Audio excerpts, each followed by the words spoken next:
Saludos, bendiciones. ¿Listos para continuar con el estudio del Evangelio de Mateo en el capítulo 10 y preparados para un tiempo más de escuela bíblica virtual de Casa de Oración Cristiana?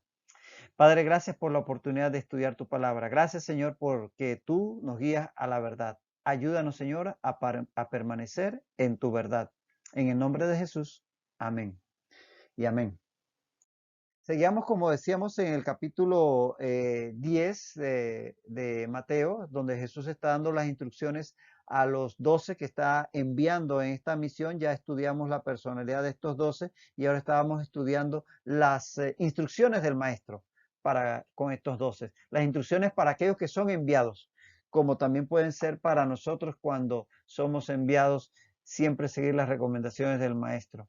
Dice Mateo, vamos a volver a leer desde el versículo 5, Mateo 10, 5 al 15.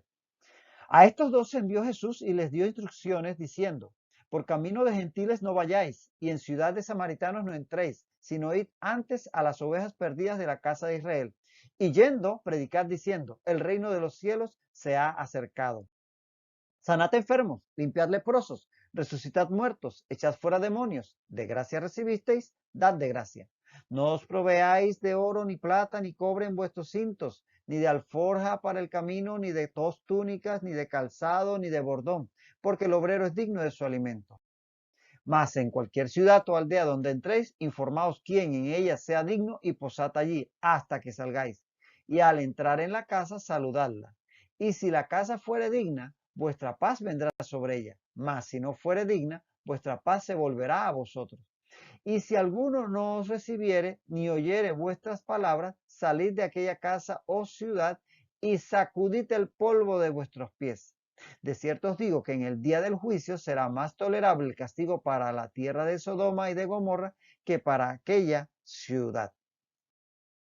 Estábamos precisamente en este punto donde el Señor les está instruyendo sobre lo que deben hacer sanar, limpiar leprosos, hacer todos estos milagros que le habían visto hacer a Él mismo, además de predicar el Evangelio del Reino, o sea, imitarle en todo lo que Él les había mostrado con su propio ejemplo. Entonces, aquí donde quedamos la vez pasada, faltaba por ver la última porción donde les instruye a de gracia recibisteis, dad de gracia. Es decir, todo lo que hicieran por las personas a quienes le ministraran, lo debían hacer gratuitamente, así como ellos habían recibido gratuitamente todo del Señor. Jesús no le había cobrado un centavo por instruirles, de tal manera que así mismo debía ministrar gratuitamente. Y es que el siervo de Dios no debe lucrar del ministerio. No se debe lucrar, es decir, hacer la obra de Dios con el afán de sacar ganancias. Sí, como vamos a ver a continuación, se puede esperar ser sustentado en la obra del Señor por la misma obra. Y eso es bíblico, como vamos a ver, repito. Pero no entrar a hacer negocios, hacer de esto ganancias. Eso es lo que no nos permite la palabra de Dios, no nos permite el Señor. Dice, jamás lucrar del ministerio. Lo cual, esta falta,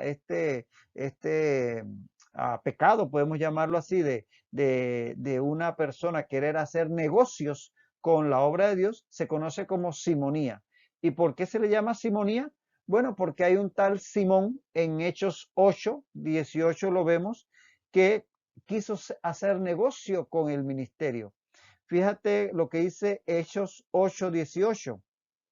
Cuando vio Simón que por la imposición de las manos de los apóstoles se daba el Espíritu Santo, les ofreció dinero diciendo, dadme también a mí este poder, para que cualquiera a quien yo impusiera las manos reciba el Espíritu Santo. O sea, él quiso comprar, imagínate, comprar el poder de Dios para que después seguramente él poder negociar con eso, porque él andaba en ese tema, ¿no? De andar haciendo negocios por medio de hacer ciertas acciones, por tanto le conocían como Simón el Mago. De tal manera que eso se conoce como simonía debido a este personaje nefasto.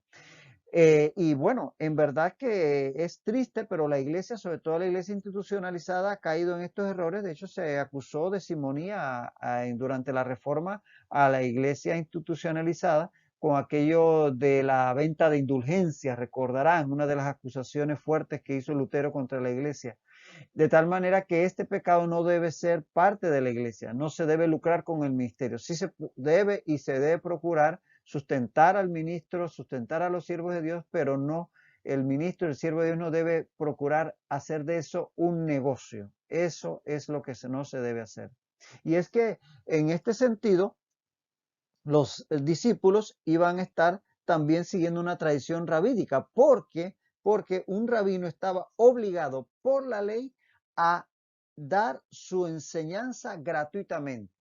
Eso era lo que la ley dictaminaba para los rabinos, no enseñarla según un salario, sino que lo debía hacer gratuitamente. Obvio, los rabinos eran sustentados por el pueblo hebreo, eran sustentados, pero no cobraban por su enseñanza. Y eso es una tradición rabídica que el Señor Jesús va a recalcar que debe seguir siendo así. O sea que la administración debe ser gratuita. Otra cosa es que se sustente al siervo de Dios. Dice, no os proveáis de oro, ni plata, ni cobre en vuestros cintos, ni de alforja para el camino, ni de dos túnicas, ni de calzado, ni de bordón, porque el obrero es digno de su alimento. Ahora les va a estar diciendo qué llevar, o mejor dicho, qué no llevar, pero obviamente al decirles lo que no debían llevar, implícito está lo que sí podían llevar. Los apóstoles solo debían llevar lo necesario, lo necesario.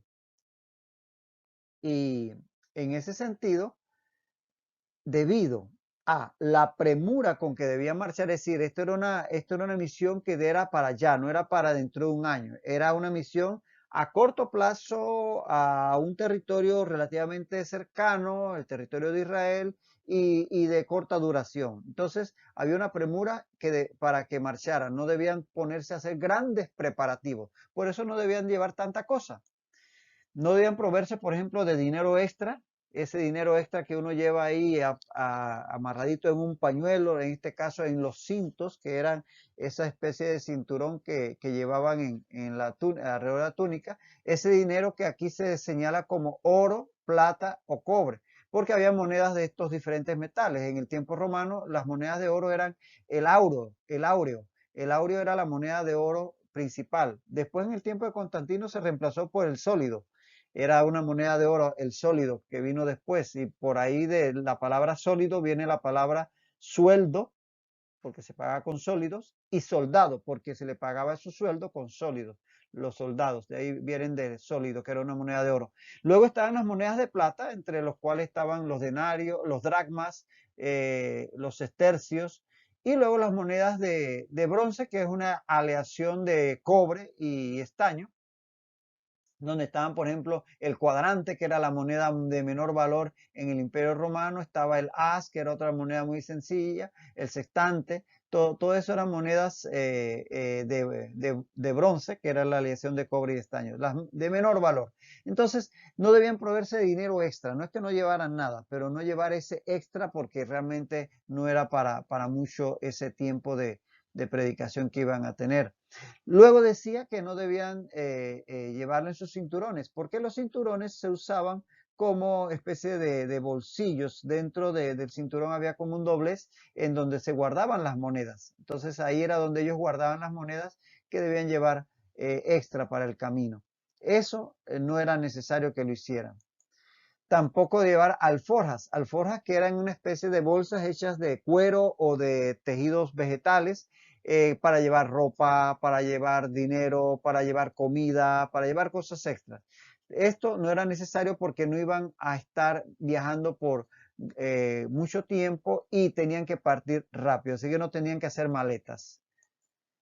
Tampoco repuestos de túnicas, sandalias, o sea, calzado, o bordón, o sea, bastón. Eh, no es que no llevaran, sino que no debían llevar extra de esto. Dice de dos túnicas, que era el vestido principal que usaban ellos y que se sujetaba con el cinturón. Y ese no de llevar dos abarca al calzado y al bordón. No es que no llevaran calzado, no es que no llevaran bastón, sino que llevaran extra. No es que no llevaran túnica, sino que no llevaran extra. Ni túnica ni calzado, que eran especie de sandalias las que usaban en ese tiempo, o de cutarras, diríamos nosotros acá en Panamá, hechas de cuero, se exponía mucho al polvo, por eso era necesario lavarse los pies al entrar a una casa, ni el famoso bordón, que era una especie de bastón que utilizaban para transitar por los lugares más difíciles de los caminos. Con él se apoyaban. De allí que en el interior, hace años, se usaba el término bordón para el hijo menor de la casa, porque el padre se apoyaba en su hijo menor cuando estaba ya el padre un poco mayor, el más pequeño era el que le servía de apoyo, por eso le decían el bordón, el bastón. Bueno, nada de esto debían llevar extra. No es que no llevaran, porque si te fijas en Marcos 6, 8 al 9 dice, el pasaje paralelo de Marcos 6, 8 al 9 dice, les mandó que no llevasen nada para el camino, sino solamente bordón. O sea, sí podían llevar, lo que no debían llevar es extra. Ni alforja, eso sí no debieran llevar. Pero dice en el 9, Marcos 6, 9, sino que calzasen sandalias. O sea, si llevaran, no iban a ir descalzos, llevaran sus sandalias, pero no llevaran un par extra de sandalias. Y no vistiesen dos túnicas, solo una. O sea, que no llevaran nada extra, sino lo necesario. Y incluso, bueno, aquí la idea es que van a ir por corto tiempo y hay que hacerlo rápido. Y la idea es que no lleven cosas extra porque tenían que hacer un trabajo de corto plazo. Cuando posteriormente Él los va a mandar a predicar ya a todas las naciones, entonces va a cambiar la dinámica. Fíjate lo que dice Lucas 22, 35 al 36. Lucas 22, 35 al 36 dice Jesús, a ellos dijo, cuando os envié sin bolsa, sin alforja, sin calzado, ¿os faltó algo? Ellos dijeron nada, recordando este evento que estamos ahorita estudiando. Pero entonces dice, les dijo, pues ahora el que tiene bolsa, tómela, y también la alforja.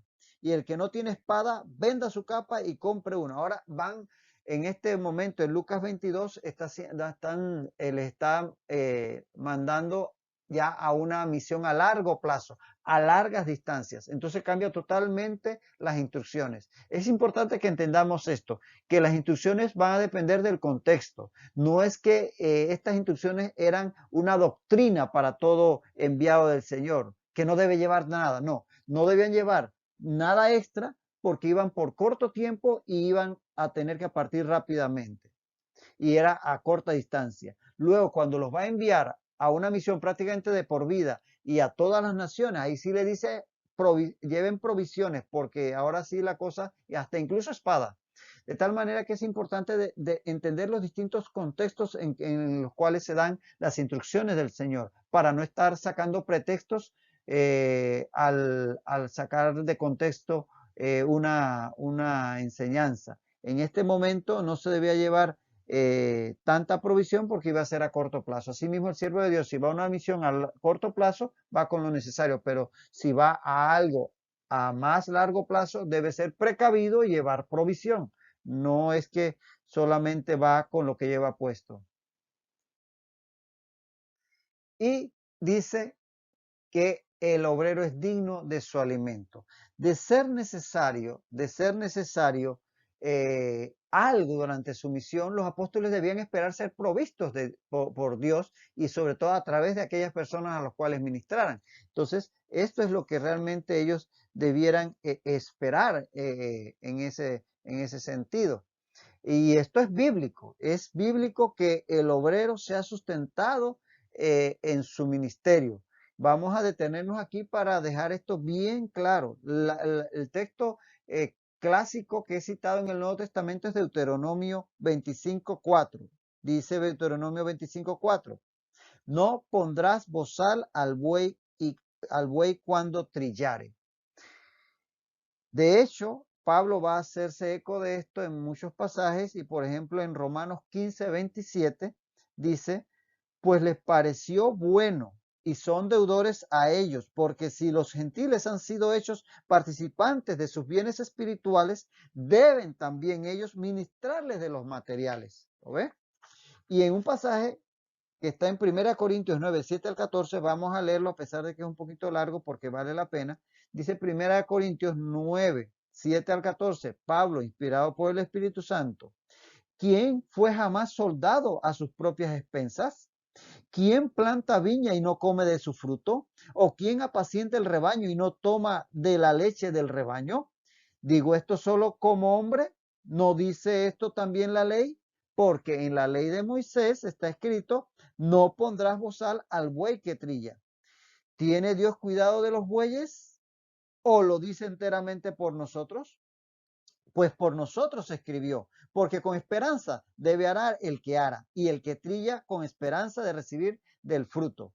Si nosotros sembramos entre vosotros lo espiritual, ¿es gran cosa si segáramos de vosotros lo material? Si otros participan de este derecho sobre vosotros, ¿cuánto más nosotros?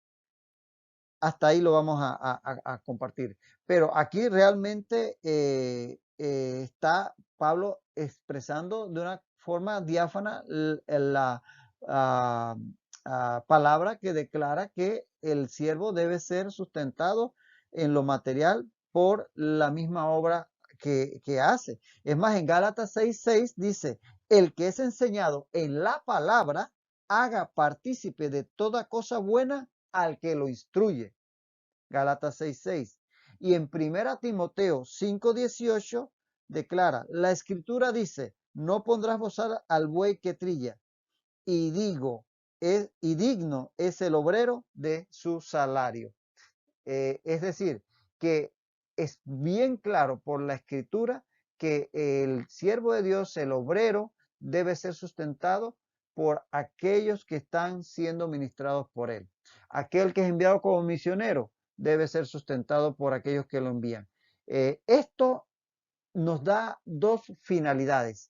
Lo primero, que el obrero, el siervo de Dios que se dedica a un ministerio tiempo completo o incluso tiempo parcial, pueda desarrollar esa fe en Dios para su sustento, que pueda desarrollar esa dependencia de Dios para su sustento. Entonces, es importante que el creyente, el siervo de Dios, pueda caminar en fe, en este sentido, sabiendo que Dios va a poner personas que lo sustenten en su momento en la medida que Él va haciendo la obra.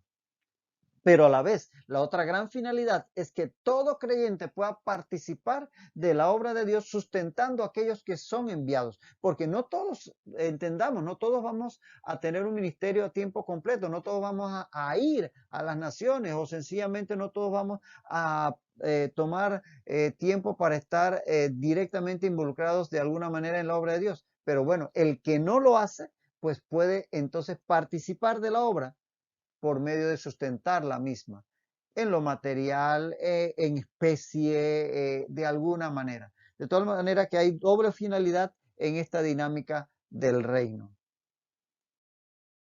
Y sigue diciendo el Señor, mas en cualquier ciudad o aldea donde entréis, informaos quién en ella sea digno y posad allí hasta que salgáis.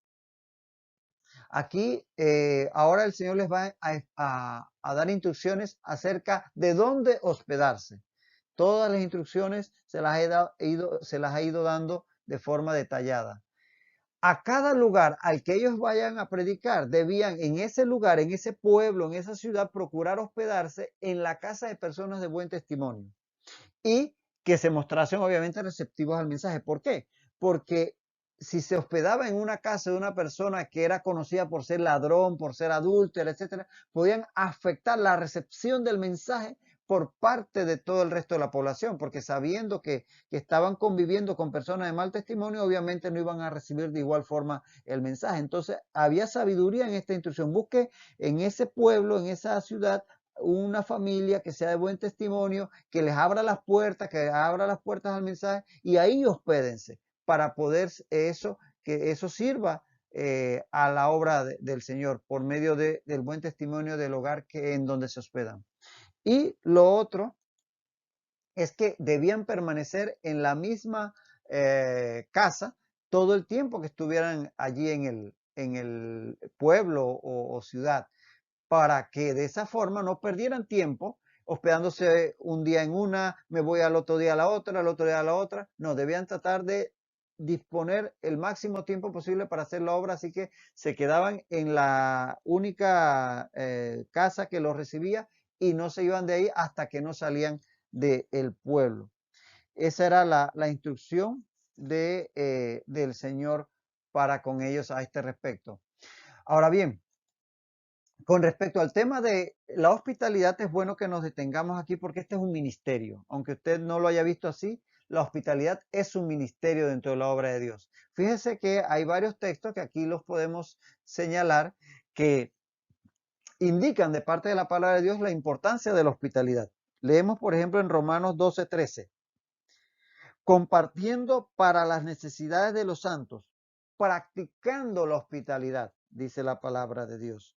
Y en 1 de Timoteo 3:2 dice, es necesario que el obispo sea hospedador. ¿Lo ve?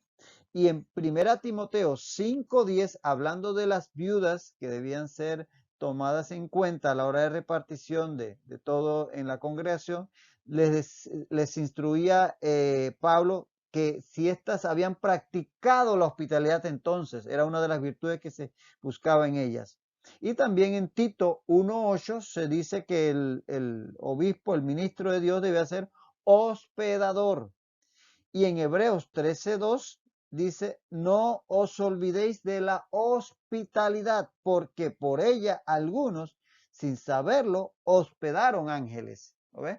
Hay varios textos que están indicando la importancia de la hospitalidad, porque esto es prácticamente un ministerio. Y si usted ve aquí, tenemos todos estos textos, dan ejemplos de hombres y mujeres de Dios que practicaron la hospitalidad y que nos son dados como modelos. Abraham, Rebeca, Reuel, el suegro de Moisés, Manoa, el papá de Sansón, la mujer sunamita, Job, Mateo, Zaqueo, los hermanos Marta, María y Lázaro, Lidia allá en Filipos, Aquila y Priscila, Febe, Filemón, Onesíforo, el gallo. Todos ellos son ejemplos bíblicos de la hospitalidad. Y es que la hospitalidad en tiempos bíblicos era sumamente importante. Primero porque no habían lugares así, no habían muchos lugares donde hospedarse. Recuerden solamente el caso de José y María cuando van a nacer Jesús en Belén. Tuvieron que quedarse en un establo porque lo poco que había para hospedar estaba ocupado. No había muchos lugares, no habían las cadenas de hoteles que hay hoy en día, habían algunos mesones, entonces era necesario hospedarse en casas. Y por otro lado, los caminos y las distancias que se recorrían y las condiciones en que se viajaba. Por tanto, la hospitalidad era sumamente fundamental en aquellos tiempos. Tanto así que el que practicaba, el que hospedaba a otros, el que practicaba la hospitalidad, muchas veces esa misma persona iba a necesitar ser hospedado por otros. Entonces, como decimos en el interior, se pagaban los peones. De tal manera que la hospitalidad era una actividad y un ministerio sumamente importante en aquellos tiempos. Y aún hoy en día, en el Oriente Medio, hoy en día sigue siendo una práctica muy común entre las poblaciones, por muy sencillas y humildes que sean. El tema de la hospitalidad es para los pobladores de aquellas regiones, tanto judíos como árabes, cristianos, en aquellas regiones culturalmente la práctica de la hospitalidad. Cuando usted llega a un hogar, le quieren ofrecer lo mínimo que puedan ofrecerle, etcétera. Así que eso es una práctica que se ha mantenido a través de los siglos. Hoy en día nosotros los creyentes debemos tener presente la práctica de la hospitalidad. Quizás no a la manera de los tiempos bíblicos, porque hoy en día obviamente se puede contar con muchos recursos para hospedar a los siervos de Dios, pero todavía se necesita de personas que abran sus hogares, sobre todo cuando son estos campamentos juveniles, cuando son estos eventos grandes, masivos, y aunque no sea que hospedes a alguien en tu casa, el hecho de aportar algo para el bienestar de esa persona que está de paso, que viene a ministrar, etcétera, aunque no sea una cama, aunque no sea un techo, pero sí algo en lo material con lo cual hacerle más llevadera esa estancia, debe ser hecho por parte de los creyentes. Debemos siempre tener presente este ministerio de la hospitalidad. No requiere ningún tipo de formación teológica, se puede practicar sencillamente con una buena disposición del corazón. Y dice que al entrar en la casa, saludadla. Y si la casa fuere digna, vuestra paz vendrá sobre ella. Mas si no fuere digna, vuestra paz se volverá a vosotros. Al entrar en cada casa, los apóstoles debían saludarla. Y la fórmula usual que se utilizaba para saludar era paz a vosotros, paz, shalom. Que shalom, ustedes saben, es un término que engloba todo tipo de bienestar. Y esa es la forma como ellos saludaban normalmente. Como por ejemplo en Lucas 10:5 dice, en cualquier casa donde entréis, primeramente decid, paz sea a esta casa. Ese era el saludo. Tanto así que vemos en Lucas 24:36 que Jesús se puso en medio de ellos y les dijo paz a vosotros cuando entró al aposento alto donde ellos estaban reunidos. Ese era el saludo usual del judío al entrar a una casa, paz a vosotros o pase a esta casa. Por eso dice Jesús que al entrar en una casa saludarla. Se sobreentiende que por medio de este saludo consabido. Y por eso habla que si la casa es digna, la paz vendrá sobre ella.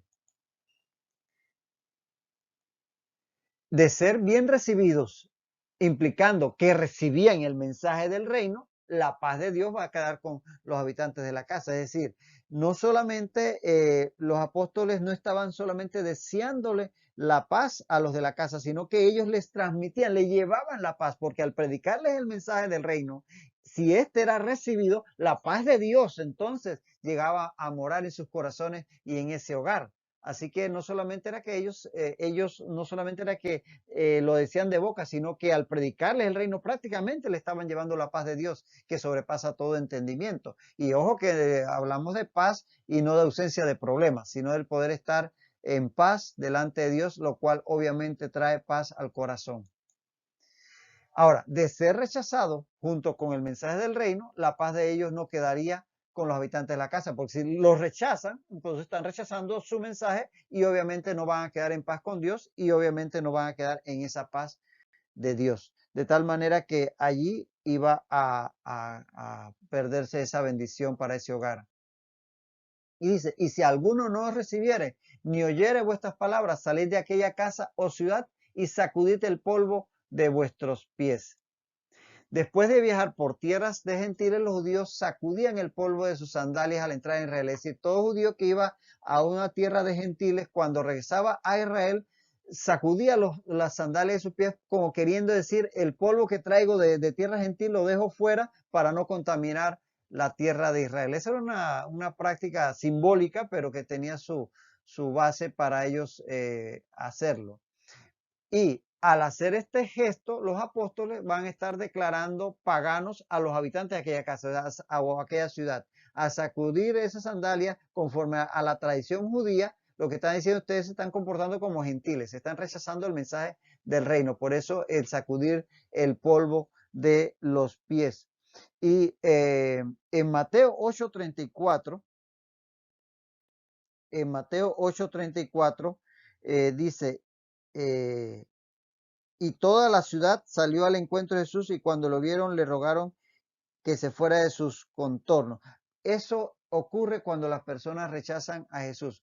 Él sencillamente se va de ellos. Esta práctica después fue eh, eh, eh, llevada a cabo por los apóstoles. Por ejemplo, en Hechos 13:50 al 51, en Hechos 13:50 al 51 leemos, los judíos instigaron a mujeres piadosas y distinguidas y a los principales de la ciudad y levantaron persecución contra Pablo y Bernabé y los expulsaron de sus límites. Ellos entonces, sacudiendo contra ellos el polvo de sus pies, llegaron a Iconio, ¿lo ves? Y también en Hechos 18:6 dice, Hechos 18:6, oponiéndose y blasfemando estos les dijo, sacudiéndose los vestidos, vuestra sangre sea sobre vuestra propia cabeza. Yo limpio desde ahora, me iré a los gentiles. Entonces, así como hizo Jesús en Gadara, ellos sencillamente no insistieron cuando las personas les rechazaban. Y es lo que el Señor nos dice, no perdamos el tiempo insistiendo en personas que rechacen y rechazan reiteradamente el mensaje de Dios. Hagamos nuestro mejor esfuerzo, pero una vez que somos 100% rechazados, sencillamente partir a otros que sí quieran escuchar el mensaje. Y bueno, vamos a detenernos aquí porque el tiempo pues ya no nos alcanza. En la próxima ocasión continuaremos en este punto, así que hasta ese entonces que el Señor te siga bendiciendo rica y abundantemente.